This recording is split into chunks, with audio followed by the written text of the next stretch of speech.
मंगलम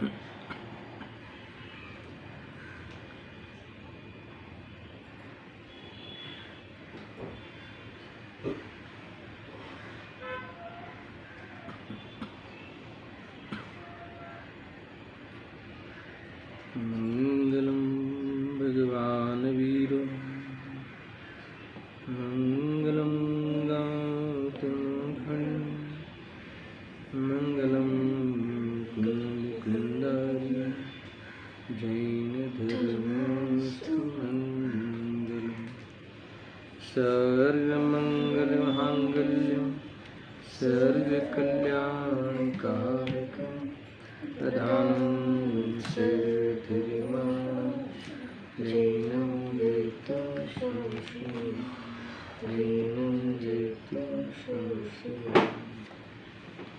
नमस्मे साराय स्वानुभूत्या च काश्यते चित्स्वभावाय भावाय सर्वभावान्तरक्षिणे आत्मरूपयनुपमयधूत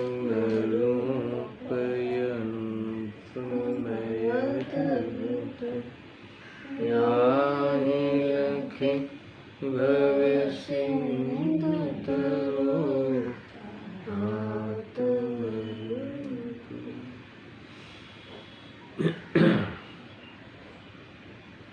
समय सार सर्व विशुद्ध ज्ञान अधिकार।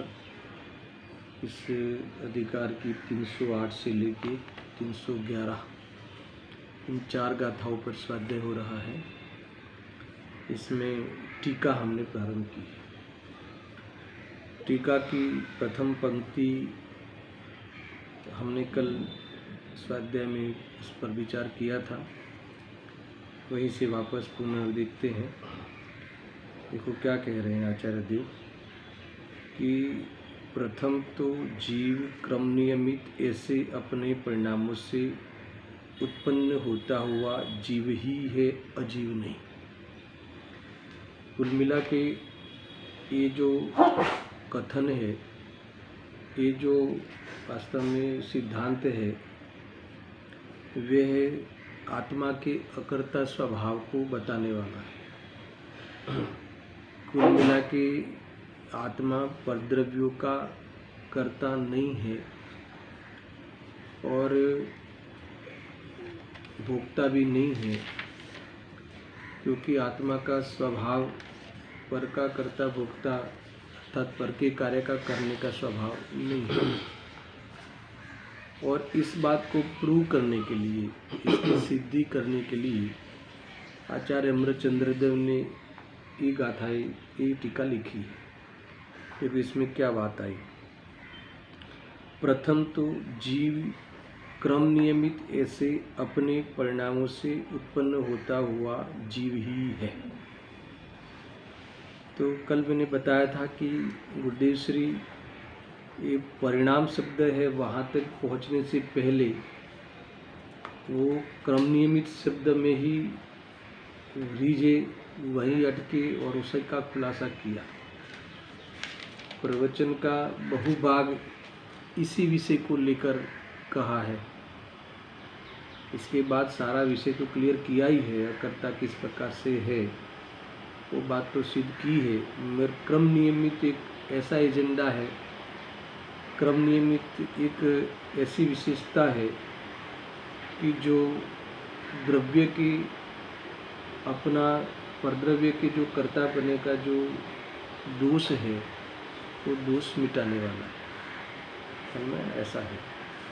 देखो क्या कहते हैं, प्रथम तो जीव क्रम नियमित ऐसे परिणामों से उत्पन्न होता हुआ जीव ही है, अजीव नहीं।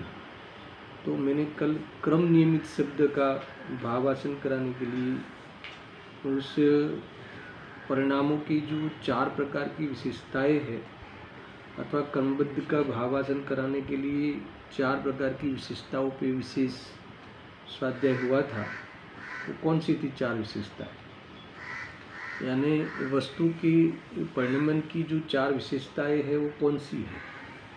क्रमबद्ध में ही वो अंदर गर्भित है, क्रमबद्ध शब्द में ही क्रमबद्ध सिद्धांत में ये 4 प्रकार गर्भित है। कौन सा 4 प्रकार, कौन सी 4 विशेषताएं? परिणाम होने की, द्रव्य में परिणाम होने की 4 विशेषताएं। एक तो क्रमशः है, फिर सुनिश्चित अर्थात तो नियमित, फिर व्यवस्थित और स्वाद। किसी भी द्रव्य का परिणाम होगा तो इस 4 विशेषता को लिए हुए ही होगा। तो इससे ये बात चल गई, इससे तो ये बात तय हुई कि जो भी पर्याय होती है वो कैसी है, सुनिश्चित है, क्रमबद्ध है। ऐसे परिणामों से, ऐसे परिणामों को करता हुआ, अर्थात ऐसे परिणामों को प्राप्त होता हुआ वह द्रव्य, वहाँ उस द्रव्य उस परिणाम को ग्रहण करता हुआ परिणमता है ना। उस द्रव्य, हर द्रव्य अपने अपने सुनिश्चित परिणामों को ग्रहण करता है। इससे बात तय हो गई कि किसी के द्वारा ये नहीं किया जाता, अथवा किसी का परिणाम ये द्रव्य नहीं करता। मूल बात ये है, इसी का नाम ही अकर्ता है। समझ में आना? एक तो ज्ञाता है, इसकी ओर से अकर्ता सिद्ध करते हैं, और एक जो नियम है इसकी ओर से अकर्ता सिद्ध करते हैं। तो मूल बात ये है कि जब क्रमबद्ध में, अर्थात तो जब सब कुछ क्रमबद्ध में निश्चित है, तो दुनिया में ये बात बहुत उठी, अर्थात ये लोगों में ये शंका बहुत उठी, दलील बहुत आई। कौन सी? सबको पता है। जब क्रमबद्ध में सब कुछ निश्चित है तो पुरुषार्थ फिर क्या रहा, है ना। ये बात हमेशा उठती है, अंदर में एक शंका उठती है। सुनो यहाँ कि जब सब कुछ निश्चित है, क्रमबद्ध में सब कुछ निश्चित है, तो फिर पुरुषार्थ क्या रहा? ठीक है, तो मेरा कहना ये है कि ये जो पुरुषार्थ है ये सब कुछ में क्या शामिल नहीं है? जो क्रमबद्ध, जो सब कुछ क्रमबद्ध में निश्चित है, तो पुरुषार्थ भी वो सब कुछ में शामिल है कि नहीं है? तो शामिल है ना। तो पुरुषार्थ भी तो निश्चित हुआ। सम्यक दर्शन कब होना है वो निश्चित है, तो सम्यक दर्शन के लिए जो पुरुषार्थ होगा वो पुरुषार्थ भी तो पर्याय है, तो वो भी तो निश्चित है। तो फिर ये कौन सी दलील रही, फिर क्या मतलब रहा? ये बात थोड़ी समझनी चाहिए। सुनो कि ऐसा है कि भगवान ने सब पर्याय निश्चित है वो देखा है, तो क्या आपको ऐसा लगता है कि इन्होंने पुरुषार्थ नहीं देखा है? सुनने बराबर से ये जो दलील करते हैं उनके लिए मेरा प्रश्न है कि क्या सर्वज्ञ भगवान ने सब कुछ देखा है, अर्थात तो सब पर्याय निश्चित है ऐसा देखा है, तो उनके ज्ञान में पुरुषार्थ नहीं है, पुरुषार्थ नहीं देखा है, ऐसा कुछ है? तो क्या ऐसा नहीं होता है ना। सब कुछ देखा है, कब पुरुषार्थ होना है, कैसा पुरुषार्थ होना है। देखो ऐसा है कि सब कुछ निश्चित है, मात्र पर्याय निश्चित है, इतना क्यों ले रहे कि सब कुछ निश्चित है, यानी उस पर्याय का द्रव्य निश्चित है, उसका क्षेत्र निश्चित है, उसका काल निश्चित है, उसका भाव निश्चित है। बराबर समझना। इतना ही नहीं, पूर्व में कौन सी पर्याय होगी वो निश्चित है, बाद में कौन सी होगी उसके बाद में वो निश्चित है। उतनी वो पर्याय तो निश्चित है, मगर भूत भविष्य की पर्याय भी निश्चित है। अरे कौन से निमित्त की उपस्थिति में होगा वो भी निश्चित है। और इतना ही नहीं, वो कैसा होगा पुरुषार्थ वो भी निश्चित है। समझा ना। इसीलिए कोई कहीं भी ऐसा अधूरप नहीं है कि नहीं एक चीज़ निश्चित है और एक चीज़ अनिश्चित है ना। अरे ये संक्रमण आदि भी होना है वो भी निश्चित है। कोई कहे कि कोई वर्तमान परिणाम का निमित्त पाकर फिर वो कोई पूर्व में किए हुए पाप कर्म संक्रमित होकर पुण्य रूप हो जाते हैं, फिर उस रूप से उदय में आते हैं, मगर उस रूप से उदय में आएंगे और वो उसके लिए उसने ऐसे परिणाम किए होंगे, वो सर्वज्ञ के ज्ञान में सारी बातें झलकती है। यानी इसका अर्थ निश्चित है का अर्थ इतना ही लेना है कि वो द्रव्य उस पर्याय को लेकर उत्पन्न होता है वो परिणाम को लेकर उत्पन्न होता ही उतना ही नहीं है, वो परिणाम क्रम नियमित रूप से लेता हुआ उत्पन्न होता है। अर्थात तो क्रम नियमित रूप से ही उस परिणाम को लेकर वह परिणमता है, अर्थात उस परिणाम को ग्रहण करता है। इसीलिए परद्रव्य की तो कोई कथा ही नहीं है, पर अपने द्रव्य में भी थोड़ा सा विकल्प करने की जरूरत नहीं है, थोड़ा सा भी विकल्प करने की जरूरत नहीं है कि थोड़ा ये पहले करे या फिर वो बाद में पर्याय करे या ये पर्याय को रखे। ऐसा कोई भी प्रकार का विकल्प करके अपनी परिणति को अस्थिर करने की जरूरत नहीं है। देखो ऐसा है कि सारा जगत, एक बात समझना, मैं खास बात बताता हूँ कि सारा जगत इसे एक क्रमबद्ध में पुरुषार्थ की हीनता समझता है ना। अब सब क्रमबद्ध है तो फिर पुरुषार्थ क्या कहाँ रहा, क्या करना रहा, है ना। कई बातें हैं, इसको लगता है कि फिर तो खाली हो गए, ऐसा लगता है ना, फिर खाली हो गए। खाली कौन है समझो, खाली अरविंद भगवान है, हाथ पे हाथ धरे बैठे हैं ना। देखो ये परद्रव्य की पर्यायों का अहंकार से भरा हुआ रहता है अज्ञानी, और हमारे भगवान वितरागी देव ऐसे अहंकार से खाली रहते हैं, यानी आनंद में रहते हैं। हाथ पे हाथ धरे बैठे ना, ऐसे मुद्रा आपको पता है सबको, तो उसका अर्थ के खाली बैठे, खाली बैठे यानी अहंकार से खाली बैठे, यानी इतने सारे जगत को जानते हैं, सारा जगत उनके ज्ञान में झलकता है, मगर किसी का एक करो उसने ऐसा क्यों किया, ऐसे अहंकार से, ऐसे विकल्पों से, है ना, उससे खाली है वो, यानी अपने अकेला ज्ञान है, अकेला ज्ञान ही है वहाँ, क्या नहीं है, कषाय नहीं है। इसीलिए वास्तव में वो शुद्धता को प्राप्त हुए हैं, निरपराध दशा है वो, पूज्य दशा है वो, वितराग दशा है वो, ऐसा समझिए। ये क्रमबद्ध को लेकर मैं बात एक कर रहा था कि जगत को इस क्रमबद्ध में पुरुषार्थ की हीनता लगती है या निरर्थकता लगती है, ऐसा ही होता है ना। फिर तो निरर्थकता व्यर्थ है, फिर ये सब निरर्थक है, ऐसा लगता है। तो ये देखने की बात है, गुरुदेव श्री ने उसी क्रमबद्ध पर्याय का जो विश्वास करता है ना, अर्थात तो उसका विश्वास करना ही पुरुषार्थ है। कैसा मतलब विरोधाभास है, सारा जगत तो एक क्रमबद्ध है, तो इसमें फिर ऐसा लगता है कि ये तो फिर पुरुषार्थ क्या करना, पुरुषार्थहीन हो जाएंगे लोग। अगर आप कह दोगे कि सब नक्की है तो फिर को लोग पुरुषार्थ ही नहीं करेंगे, ऐसा लगता है।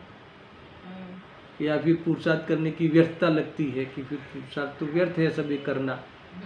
क्रमबद्ध को सुनकर लोगों को ऐसा लगता है कि हमारे पुरुषार्थ की व्यर्थ हो, हमारा पुरुषार्थ व्यर्थ हो गया, तो आज तक दुकान गए वो सब तो फेल हो गया, क्या कर लिया दुकान जाके, परिणमन कराया क्या पदार्थों। तो मेरा तो ये कहना है कि इसके सामने उसी क्रमबद्ध पर्याय के निर्णय में, उसी क्रमबद्ध पर्याय के विश्वास में गुरुदेव श्री ने पुरुषार्थ की सिद्धि की।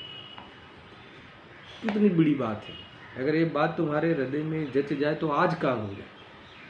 पुरुषार्थ यानी क्या होता है, तुम क्रमबद्ध है, हर द्रव्य अपने नियमित परिणामों से रूप से उत्पन्न होता हुआ या परिणमता हुआ अवस्था में हमेशा रहता है, हमेशा उस अपना द्रव्य की सत्ता बनी रहती है। उत्पाद वे द्रव्ययुक्तम सत, पूर्व पर्याय के व्यय रूप होता हुआ, नई पर्याय के रूप उत्पाद होता हुआ, वह द्रव्य उस पर्याय में, वही द्रव्य उस पर्याय में पाया जाता है। ऐसा परिणमन, ऐसा अस्तित्व, उत्पाद वे द्रव्ययुक्तम अस्तित्व निरंतर हर द्रव्यों को प्राप्त है।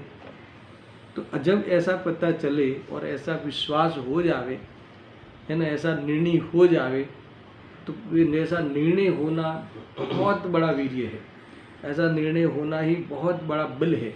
और ऐसा निर्णय हो जाना या प्रतीति हो जाना, ऐसा विश्वास आ जाना, श्रद्धान हो जाना, तो ऐसे हो जाने से फिर परद्रव्य के सामने देखना नहीं रहता, वो कोई लक्ष्य नहीं रहता, कोई विकल्प नहीं रहता। तो इस पुरुषार्थ का यही पुरुषार्थ हुआ, विकल्प नहीं रहना, निर्विकल्प हो जाना, ये पुरुषार्थ है। और उस निर्विकल्प का फल क्या है, निराकुल।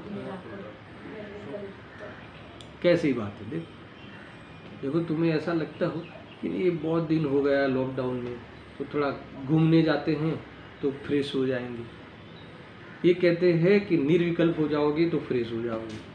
अब तुम घूमने जाने का नक्की करोगे तो क्या होगा, कितने बजे जाना, कहाँ रुकना, भोजन की व्यवस्था क्या होगी, है ना, बीच में पुलिस रोकेगी कि नहीं रोकेगी, चालू न चक्र विकल्प, कौन सी शांति मिलती है? खाने का क्या? हाँ, फिर भोजन क्या करेंगी, कौन बनाएगा, शुद्ध मिलेगा कि नहीं मिलेगा, कितना है विकल्प, समझ में आया कि नहीं? तो उस विकल्प को रहते हुए तुम कौन सा आनंद को पाओ? देखो, बात ये सोचने की है। मैं नहीं कह रहा था कि वह तुम घूमने नहीं जाओगे तो घर बैठ के तुम निर्विकल्प हो जाओगे, ऐसा नहीं कहना है। मगर मेरा ये कहना है कि उससे सुख नहीं होता, बाह्य पदार्थों में उपयोग लगाने से सुख नहीं होता। तो उपाय तो एक ही है, निर्विकल्प होना। और निर्विकल्प तब हुआ जाए कि सारे पदार्थ, है ना, अपने नियमित परिणाम को नियमित रूप परिणाम करते हुए वह टिकते हैं, अपने उस प्रकार से अपने द्रव्य रूप रहते हैं। अगर ऐसा हमें ख्याल में आ जाए कि कहीं भी मुझे जाके किसी को सुखी करना या कहीं किसी पदार्थ से अपने को सुखी करना, ये बात स्वप्नवत है, ये बात भ्रम है कि नहीं? तो सुखी होने के लिए भ्रम निकालना है, सुखी होने के लिए भ्रम के अनुसार वर्तना नहीं है।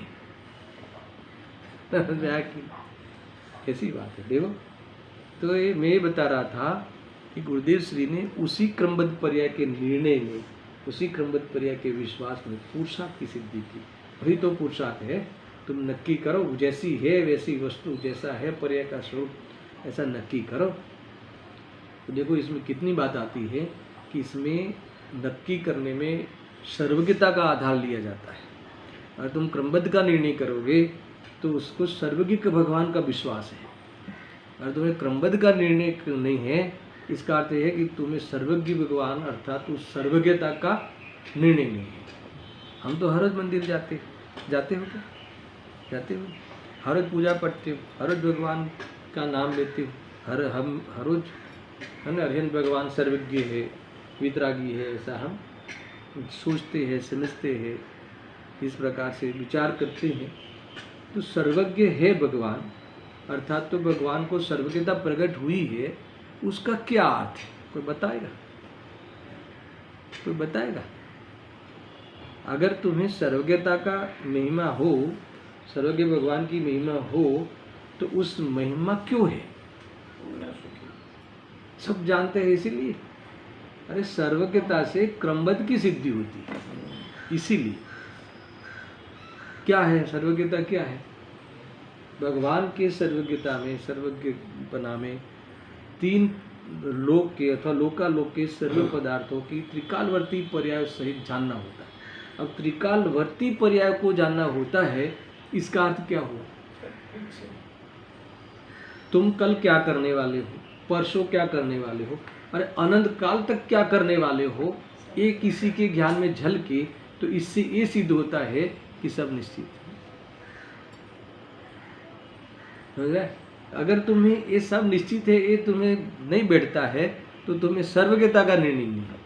और एक क्रमबद्ध में बैठा कि सब निश्चित है, तो इसका अर्थ है कि तुमने उस सर्वज्ञ भगवान की पूजा की, उस सर्वज्ञ भगवान का ट्रस्ट किया, उस सर्वज्ञता का तुमको विश्वास हुआ। और जिसे सर्वज्ञता का निर्णय होता है, इतने से नहीं अटका, वहाँ तक तो क्या हुआ? वहाँ तक तो भगवान की भक्ति हुई, वहाँ तक तो स्वभाव है, कुछ नहीं है दम, मगर उससे अपने सर्वज्ञ स्वभाव का निर्णय हुआ।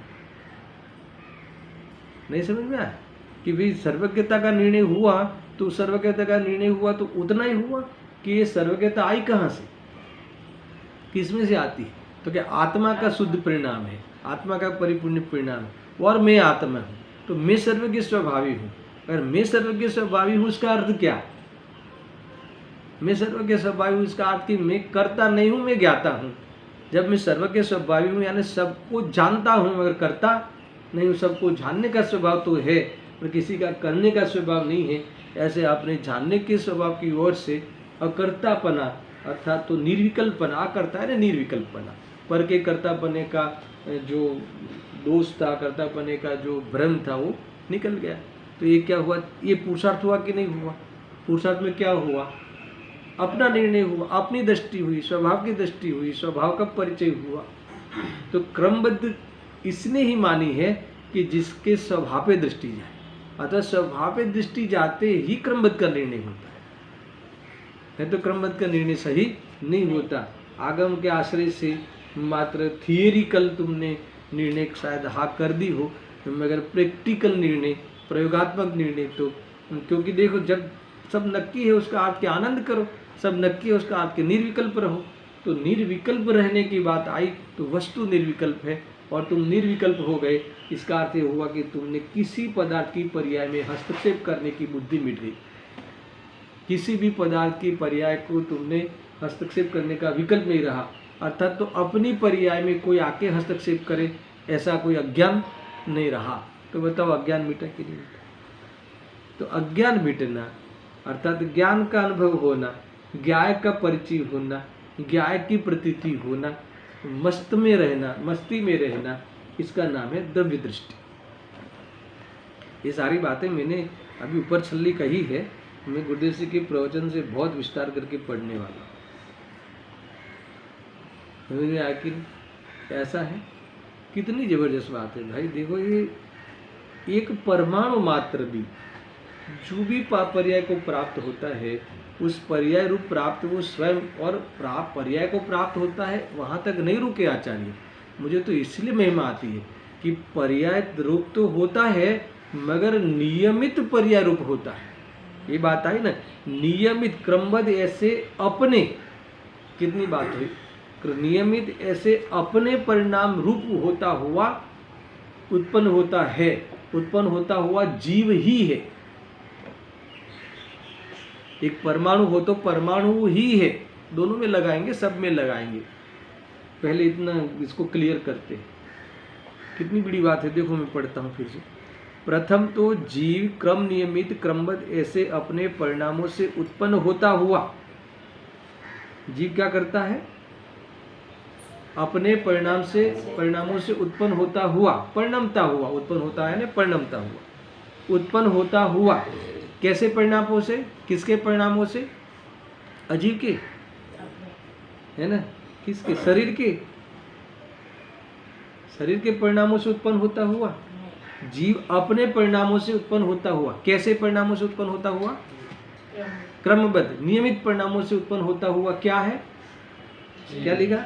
होता हुआ जीव ही रहता है, उस रूप ही रहता है, अर्थात तो उस रूप परिणमता हुआ, वो परिणमता हुआ वो ही जीव है। कौन नहीं है? अजीव नहीं है। अजीव यानी ये जीव छोड़ के और कोई नहीं है। क्या नहीं है? क्या नहीं है? उस अपने परिणामों के परिणमन का कर्ता और कोई नहीं है।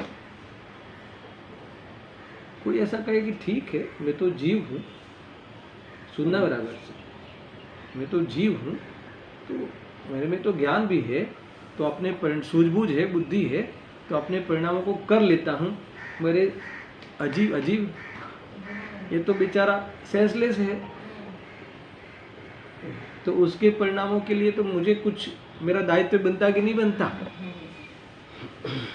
इसीलिए पूरी बात रखते आचार्य ने। दूसरी पंक्ति क्या लिखी यहाँ? अजीव नहीं, इसके बाद पूर्ण विराम नहीं किया। पढ़ो, ये लिखा ना, प्रथम तो जीव क्रम नियमित ऐसे अपने परिणामों से उत्पन्न होता हुआ जीव ही है, अजीव नहीं। यानी वो उसका कर्ता अजीव नहीं, यानी और कोई नहीं। अजीव नहीं यानी और कोई नहीं। समझ में आया? सब जीव, प्रथम तो जीव क्रम नियमित ऐसे अपने परिणामों से उत्पन्न होता हुआ, अर्थात ऐसा लो कि जीव अपने परिणामों से उत्पन्न होता हुआ। किससे उत्पन्न होता हुआ? अपने परिणामों से। किस प्रकार से? नियमित रूप से अपने परिणामों से उत्पन्न होता हुआ, परिणमता हुआ। क्या? जीव ही है, अर्थात तो वो ही है। अथवा देखो कितनी बातें निकलती है इसमें, वही है, अन्य नहीं है। वो स्वयं ही परिणमा है, अन्य ने नहीं परिणमाया। दो बात।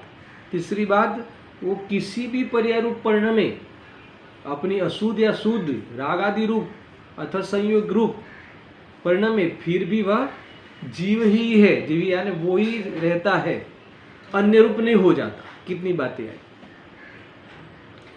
देखो जीव ही है, इसमें वजन है, जीव ही है, सामान्य बात नहीं है। पहले ध्यान रखना कि जीव द्रव्य, प्रथम तो जीव द्रव्य परिणाम रूप, अपने परिणाम रूप परिणमता हुआ अथवा अपने परिणामों से उत्पन्न होता हुआ, उत्पन्न का अर्थ क्या लेना है, परिणमता हुआ, अपने परिणामों से उत्पन्न होता हुआ। पर कैसे परिणामों से उत्पन्न होता हुआ, समझिए, नियमित परिणामों से, क्रम नियमित परिणामों से, क्रमबद्ध परिणामों से उत्पन्न होता हुआ क्या है, जीव ही है। जीव है यानी वो ही है, समझ में ना। यानी मैं क्रम नियमित, सुनो यहाँ ध्यान रखो, मैं क्रम नियमित अपने परिणामों से परिणमता हुआ मैं ही हूँ, दूसरा नहीं हूँ। यानी दूसरे से नहीं परिणमा, दूसरे रूप नहीं हो गया। और इतना ही नहीं, उस पर्याय में कदाचित राग रूप परिणमित हुआ हो तो भी मैं रागी नहीं हुआ, तब भी मैं जीव ही हूं। समझा ना, ये भी बहुत बड़ी बात है। देखो, राग रूप से परिणमता हुआ जीव को जीव रागी है ऐसा व्यवहार का कथन है, मगर वो रागी है वो भी जीव ही है, कोई अजीव नहीं हो गया। सुवर्ण अपने क्रम नियमित, सोना अपने क्रम नियमित अथवा सोना क्रम नियमित अपने परिणामों से, कुंडल आदि अपने परिणामों से कुंडल आदि रूप होता हुआ, अर्थात उस रूप उत्पन्न होता हुआ सोना ही है, तांबा नहीं बन जाता एक, और सोना ही है यानी स्वयं ने ही किया है, अन्य ने नहीं कराया। समझा है क्या, अन्य ने नहीं कराया, स्वयं ने ही किया, सोना ही है। उस करने वाला कौन है, कंकण आदि रूप होने वाला कौन है, सोना ही है, दूसरा नहीं है, सोनी नहीं है। समझा, सोना ही है। फिर और एक भाव लो कि सोना ही है एक, दूसरा कोई नहीं है उस रूप होने रूप में, दूसरे ने नहीं कराया और दूसरे रूप नहीं हुआ, दूसरा वो सोना ही रहता है। कंकण रूप उत्पन्न होता हुआ भी परमानेंट कंकण नहीं हो जाता, कड़ा नहीं हो जाता, वो कड़ा भी एक समय की स्थिति है, वो कड़ा में भी सोना ही रहता है। इसीलिए कड़ा से बदलकर हार हो जाएगा तब भी सोना रहेगा। इसलिए द्रव्य दृष्टि पे जाता है, द्रव्य पे दृष्टि जाती है, स्वभाव पे दृष्टि जाती है, क्षणिक पर्याय पे दृष्टि नहीं टिकती, पर पे दृष्टि नहीं जाती, किसी के कर्ता बनने के लिए अपेक्षा नहीं रहती, अर्थात किसी का मैं करता रहूं ऐसा विकल्प नहीं रहता। इस प्रकार से चारों ओर से जीव क्या बन गया, निर्विकल्प हुआ। तो मुझे बताओ कि निर्विकल्प हुआ यानी स्वभाव को पाया, यानी स्वभाव की दृष्टि हुई। तो क्रमबद्ध ऐसा स्वरूप समझने से, पर्याय का स्वरूप समझने से, पर्याय में फेरबदल करने की जो बुद्धि थी, अर्थात तो किसी के द्वारा कराने की जो खोटी है ना, इस प्रकार से भीख मांगता था, हिंता दीनता थी, वो सारी बातें चली गई और भगवान बन के रहेगी पर्याय। समझा ना, भगवान बन के रहेगी, परमात्मा बन के रहेगी। कितना बुरा लगता है किसी के पास मांगना। अरे देखो, किसी के पास तो छोड़ो, दुनिया में अगर तुम मेरे प्रिय पुत्र हो, मान लो कि तुम सेवा करने के लिए है ना 24 घंटे खड़े हो, फिर भी मुझे अपनी सेवा, अपना कोई काम तुम्हारे से कराना पड़े, ये तो अच्छा नहीं लगता। पराधीनता अच्छी नहीं लगती क्या किसी को नहीं लगती अच्छी, मजबूरी से होता अलग है, मगर वास्तव में अच्छी नहीं लगती। तो ये ऐसी पराधीनता के प्रसंग नहीं आवे, इसके लिए क्या करना कि कोई भी पदार्थ पराधीन है ही नहीं है, समझ में। अरे ये हम मान रखा है कि मुझे तुम्हारी जरूरत है, यहाँ कहते हैं कि कोई भी पदार्थ, अभी यार ये लेने वाले हैं, कोई भी जीव, हर जीव की बात है ना, कि मात्र सर्व की बात है, जीव मात्र, प्रथम तो जीव, पहले जीव की बात कर लो, तो मैं भी तो जीव हूँ, भगवान आप जीव हो तो मैं भी तो जीव हूँ। तो प्रथम तो जीव क्रम नियमित परिणामों से, अर्थात क्रमबद्ध परिणामों से उत्पन्न होता हुआ, परिणमता हुआ जीव ही है, यानी वो ही परिणमता है, अन्य नहीं परिणमाता। और जीव ही रहता है, पर्याय में जो भी गड़मथल हो, जो भी मतलब कि बीमारी हो, पर्याय में राग आदि रूप भी हुआ हो, तो राग आदि रूप स्वयं हुआ है, दूसरे ने नहीं कराया। अगर राग आदि रूप होता हुआ भी जीव ही है, चेतन ही है, राग रूप नहीं हो जाता। समझ में आया? कड़ा रूप स्वयं हुआ है, मगर परमानेंट कड़ा नहीं बन जाता। कड़ा में सोने तरीके ही रहता है, तांबा तरीके तो होता ही नहीं, पर सोने तरीके ही रहता है। कितनी बातें आई एक साथ में, यानी जीव राग रूप तो राग रूप हो नहीं जाता, मूल जीव तो है ना, राग कोई कराता नहीं, इसलिए दूसरे से दृष्टि हटी। राग रूप होता हुआ मैं ही परिणमता हूँ, ये मेरा दोष है, स्वभाव को भूलना है। फिर भी ये मैं ही परिणमता हूँ, तो मैं वाला तो मैं ही हूँ, वो तो जीव ही रहता हूँ राग रूप होते हुए भी, यानी बदलते हुए भी स्थायी है और स्थायी रहते हुए बदलता है। तो दृष्टि का विषय उसमें से मिल जाता है। स्थायी रहता है ना, उसको तुम उसको देखो, और जो बदलता है उसको बदलने रूप देखो, परमानेंट रूप मत देखो। इसका नाम है द्रव्य दृष्टि, इसका नाम है पर्याय दृष्टि छूट जाना। कुछ समझ में आ रहा है? देखो, यही लॉजिकल मैजिक है। मैं तो इसको ऐसा शब्द देता, लॉजिकल है फिर भी मैजिक है। मैजिक क्यों? आश्चर्य है, अद्भुतता है कि सुखी होने के लिए मुझे थोड़ा सा भी बाहर नहीं देखना पड़ा, सुखी होने के लिए मुझे एक प्रदेश हिलना नहीं पड़ा, सुखी होने के लिए मुझे कुछ नहीं करना पड़ा। सुखी होने के लिए मैं सुखी हूँ वो हमें देख लेना है, सुख रूप हूँ ये देख लेना है, और क्यों सुख रूप हूँ वो सिद्धि कर लेना है। वहीं के वहीं सुखी होने के लिए न सिद्धों के दरबार में जाना है, सुखी होने के लिए नहीं सिद्ध बनना है, सुखी होने के लिए सिद्ध नहीं बनना है, मैं सिद्ध स्वरूप हूँ ऐसा अनुभव करना है। वो पर्याय सिद्ध बन जाए उसका भी मैं तो ज्ञाता, बंधु और मोक्ष को जानता। देखो, जानने की जो कला है, जानने की जो वास्तव में जीव की जो पहचान है वो अद्भुत है। कोई गरज नहीं, मुझे सिद्ध बनने की भी जल्दी नहीं है, और मुझे संसार रूप अनुभव करने की भी कोई भ्रम नहीं है, क्योंकि मैं तो सिद्ध स्वरूप ही हूँ ऐसा अनुभव करो। वो पर्याय सिद्ध बन जाएगी अपने क्रम में, तो बन जाएगी, तो कर्म का उस क्रम का ज्ञान में भी क्रम बनता है कि उस ज्ञान के क्रम में जानने में आ जाएगा। सारी बातें एक साथ कही मैंने, आगे की गाथा भी यहाँ मेरे को भाई, ये बहुत बड़ी बात है ना। अमृत कुंभ है ये, निर्विकल्प दशा क्या है? अमृत कुंभ है, बाकी सब विष कुंभ है। पापों का तो क्या कहना, भोग आदि इधर घूमना उधर घूमना वो तो त्याज्य है ही, मेरे स्वाध्याय आदि भी विष कुंभ है, निर्विकल्प दशा ही अमृत कुंभ है। आई थी ना आगे की गाथा, ये सारी लेकर ही तो निकली सब गाथा है। समझ आया कि नहीं भाई? बराबर समझना है कैसा स्वरूप है, अद्भुत। देखो, अभी और एक बात लेता हूँ। मैं बात को छेड़ दी थी, आपको ऐसा लगे कि भाई आप जो कह रहे हो वो बात सही है कि जीव द्रव्य तो टैलेंट है, जीव द्रव्य तो होशियार है, ज्ञानवान है ना, इसलिए टैलेंट है, इसलिए वो बराबर है, अपने परिणामों को खुद करके वो बुद्धिवान है तो कर लेगा। पर बेचारा ये अजीब, कौन बेचारा?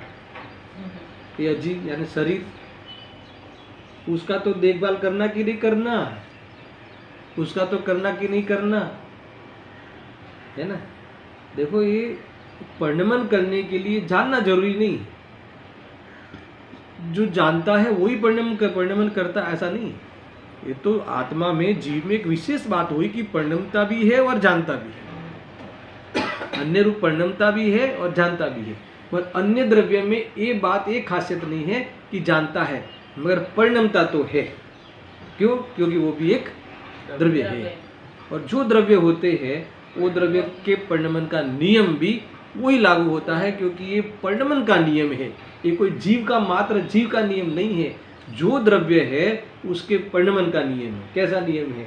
अब सुनो, देखो, इस प्रकार तुम्हें कोई चीज बाकी नहीं रखेंगे, अल्प विराम किया है, इसके बाद इस प्रकार अजीव भी है ना, नहीं तो तुम वापस ड्यूटी लगा दोगे। ठीक है, हम अपने लिए तो कुछ नहीं करें, मगर शरीर के लिए और अजीव के लिए वो तो एक घर मकान वो तो देखना पड़ेगा। वो कौन देखेगा? वो तो उसमें तो बुद्धि नहीं है। तो फिर मुझे तो सफाई रखनी पड़ेगी। देखो ये अपने पर कितनी अपने परिणामों से अपने परिणामों से उत्पन्न हुआ परिणमता हुआ जीव है, दूसरों के परिणामों से उत्पन्न होता हुआ जीव है ऐसा नहीं। यानी दूसरे के परिणामों का कर्तृत्व नहीं है और उसको वो करता नहीं है, यही तो बात बतानी है। अपने परिणामों का करता है, दूसरे के परिणामों का करता नहीं। और अधिकांश क्या जीव हमेशा दूसरे के परिणामों के कर्ता का अहंकार करके रह गया। कहाँ रह गया? कहाँ रह गया? संसार में रह गए, गतियों में रह गए। तुलसी तो ऐसा लिखते हैं कि एक इंद्रिय से लेके है ना ये सब ऐसा कहा कि एक इंद्रिय वनस्पति, एक कीड़े कंथवा इसमें रह गया, रूला। एक चींटी आती घर में तो रखना नहीं चाहता कोई जीव। कैसा है वो भी? भगवान आते, पूरे परमात्मा होने की शक्ति उसमें स्वभाव में तो है। और हो सकता है कि पूर्व के हमारे माँ बाप हो या भविष्य के हो, जो भी हो, अब वो चिट्ठी को डालो उठा के बाहर। समझ आया कि भाई ऐसे भाव हमने ये नहीं समझ के क्रमबद्ध का विरोध करके, क्रमबद्ध का विरोध का अर्थ है सर्वज्ञ का विरोध, सर्वज्ञ का विरोध का अर्थ है सर्वज्ञ स्वभाव का विरोध, सर्वज्ञ स्वभाव का विरोध है इसका अपना विरोधी, अपने स्वभाव का विरोधी और राग का समर्थक, विकल्प का समर्थक। ये जीव फिर कैसे जीतेगा संसार को? है ना? कोरोना को जीतना है तो भी ये उपाय है, जिसको भी जीतना हो तुम्हें, ये सारे बीमारियों को जीतना है तो ये उपाय है। समझ आया कि भाई? देखो ये इसमें इम्यूनिटी बढ़ती है, ताकत बढ़ती है। इम्यूनिटी क्या होती? बल, आत्मिक बल, स्वयं का बल। समझ में आया कि नहीं? ऐसा स्वयं का बल कैसे बढ़ेगा? बहुत बड़ी बात है, भेद विज्ञान से, ये आत्म ज्ञान से ऐसा है। इससे बल होता है। मुनिराज, हमारे मुनिराज डिगते नहीं कितना भी, मतलब कि ऐसा नहीं कि देखो बाढ़ आवे तो मुनिराज भागेंगे कि नहीं भागेंगे। बाढ़ आवे तो देखो नॉर्मल चलेंगे, जाना है तब तो, मगर बाढ़ आएगी तो नहीं चलेंगे, खड़े रह जाएंगे वहीं के वहीं। ये समझ ना? पेड़ गिरता हो ना तो भागेंगे नहीं, पेड़ गिरता हो तो वो हटेंगे नहीं। उपसर्ग में कभी हटते नहीं मुनिराज, क्योंकि इनको ये पता है कि ये अपने परिणामों से परिणमता हुआ वह वही द्रव्य है और मैं अपने परिणाम से परिणमता हुआ मैं ही द्रव्य हूँ। किसी से कुछ भी लेना देना नहीं है। वो इसकी जगह पे मेरी जगह है ना, छूते नहीं, एक दूसरे में जाते नहीं, मिलते नहीं, है ना। एक आकाश के क्षेत्र में रहते हो व्यवहार का कथन, अपने अपने क्षेत्र में रहते हो वो परमार्थ। इसीलिए मुझे किसी भी बात का भय नहीं है। निर्भय रहते हुए अपने आनंद में रहते हैं और अपनी आराधना पूर्ण करते हैं, संपन्न करते हैं, मुक्ति को चले जाते हैं। समझा कि गजब की बात है। थोड़ा सा सोचना। देखो यहाँ क्या लिखते हैं, इसी प्रकार अजीव भी है ना, मेरे सिवाय शेष जीव और बाकी के सारे पदार्थ, ये पुद्गल आदि सब भी है ना, क्या कहते हैं, क्रम नियमित अपने परिणामों से उत्पन्न होता हुआ अजीव ही है, जीव नहीं। हो गया पूरा दोनों बाजू से। अभी भी इसको सिद्धि करना है ना, इसलिए आगे अल्प विराम ही रखा है। अल्प विराम करते करते और कुछ कहना चाहते, सपोर्ट करेंगे, क्योंकि ऐसा करके, ऐसा क्यों कहते हो, क्योंकि ऐसा कह के उसको सिद्धि करेंगे। पहले ये बात मान लो, ये बात पहले तुम अपने ज्ञान में स्थापना कर लो, फिर सिद्धि करते रहना, और सिद्धि हो जाए इस दिन फिर तुम अपने स्वभाव की दृष्टि करके खड़े होंगे नक्की। ऐसा अजीव भी, इसी प्रकार अजीव भी यानी पुद्गल भी, अन्य द्रव्य भी, अन्य जीव भी क्रम नियमित अपने परिणामों से उत्पन्न होता हुआ परिणमता हुआ अजीव ही है। वो ही है, मेरे कारण नहीं है, मेरे से नहीं परिणमा, मेरे रूप नहीं हुआ, अर्थात तो उस एक समय के परिणाम रूप भी नहीं हुआ, अपने अपने रूप रहा। अब मुझे बताओ कि चिंता किस बात की?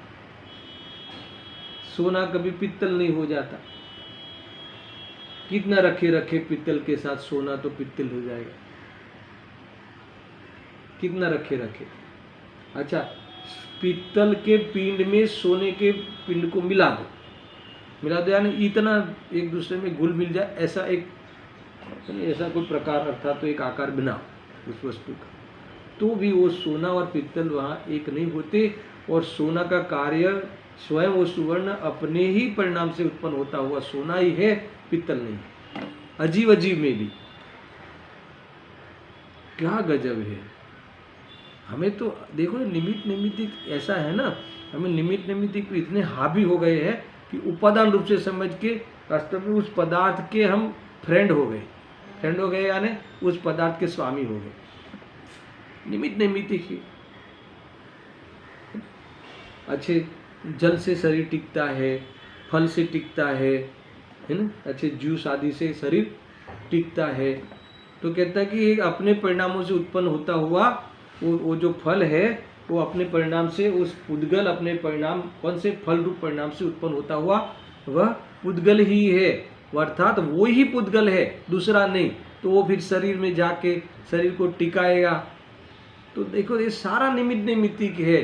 शरीर का टिकना अपने कारण है, अपना शरीर का उस स्वस्थ रूप परिणमना अपने कारण है, खुद के कारण है, वो फल के कारण नहीं। मगर जब उस सब होगा तब फल निमित्त होगा, उसकी उपस्थिति होगी। मगर हमने वो निमित्त निमित्तिक को उपादान कारण मान के वो प्रयास करते रहते हैं, फिर कभी होता है कभी नहीं होता है। फिर उस द्विधा में पड़ते हैं ना, कभी कभी ऐसे फल से है ना स्वस्थ होते हैं, कभी नहीं होते हैं। तो देखो ये उपादान कारण नहीं है, निमित्त कारण का एक अनुकूलता शब्द है ना।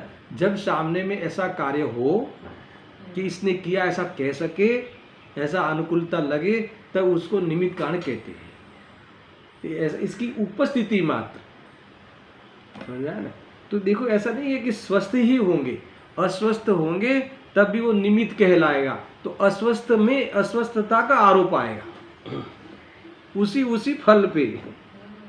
ये लिया इसलिए हुआ, ये फल लिया इसलिए हुआ, इसीलिए हमारे है ना ये तकलीफ हो गई शरीर में, और उसी फल का पे आरोप वही आएगा, वो फल लिया इसलिए बराबर हो गया। तो उस पर तो आरोप ही करना है। और बराबर क्या और खराब क्या, वो तो उस प्रकार का परिणमन उसका स्वभाव है, शरीर का उस रूप है ना, उस पदार्थ का मल रूप परिणमन होना उसका स्वभाव, उस पुद्गल का।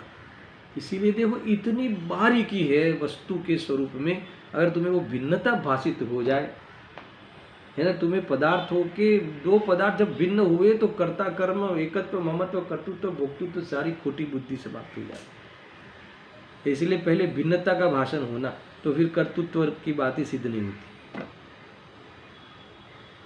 हम दोनों भिन्न हैं, तो मैं तुम्हें सुखी दुखी कैसे कर सकता, मैं तुम्हें कैसे टिका सकता, तुम्हें बना सकता, कैसे बिगाड़ सकता।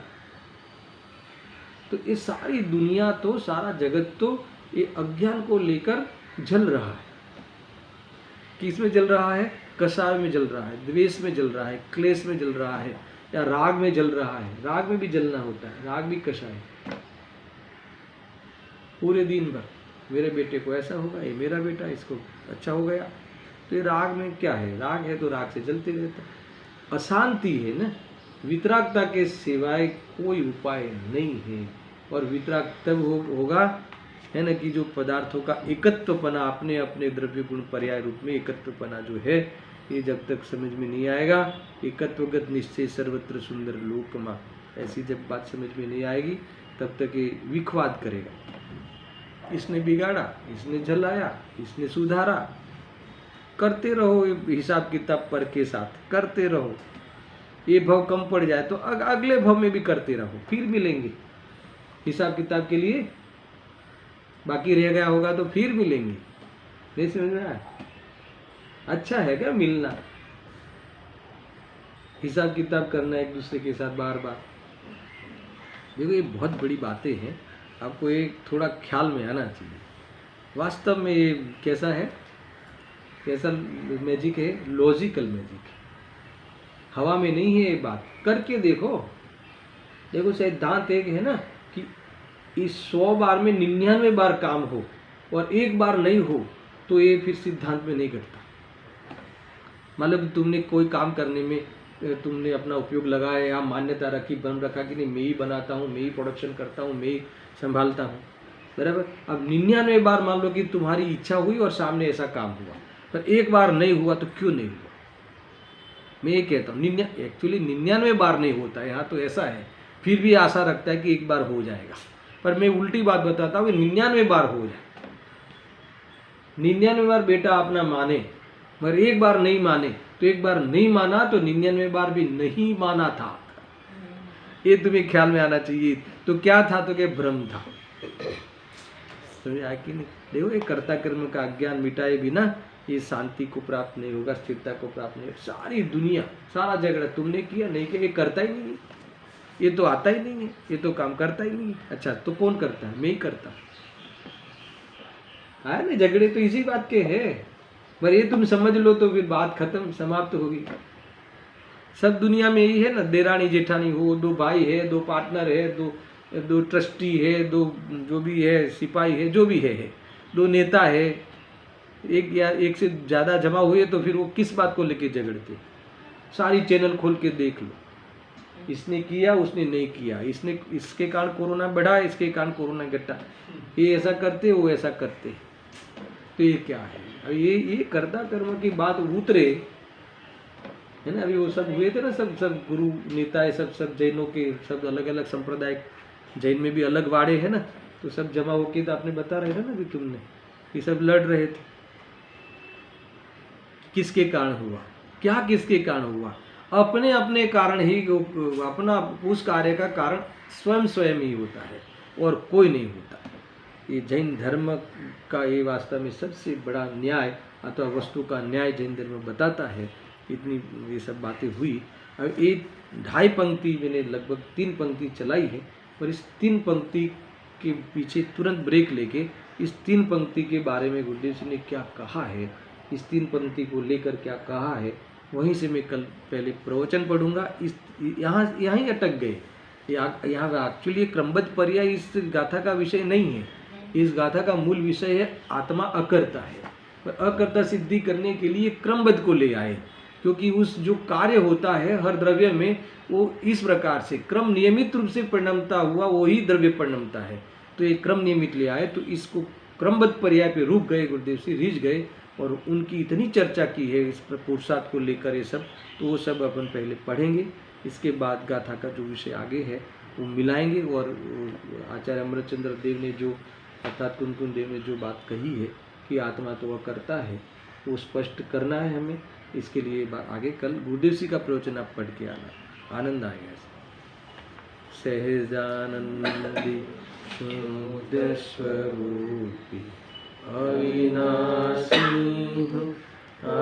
आत्मस्वरूप, सहजानंदी शुद्ध स्वरूपी अविनाशी आत्मस्वरूप, सहजानंदी शुद्ध स्वरूप।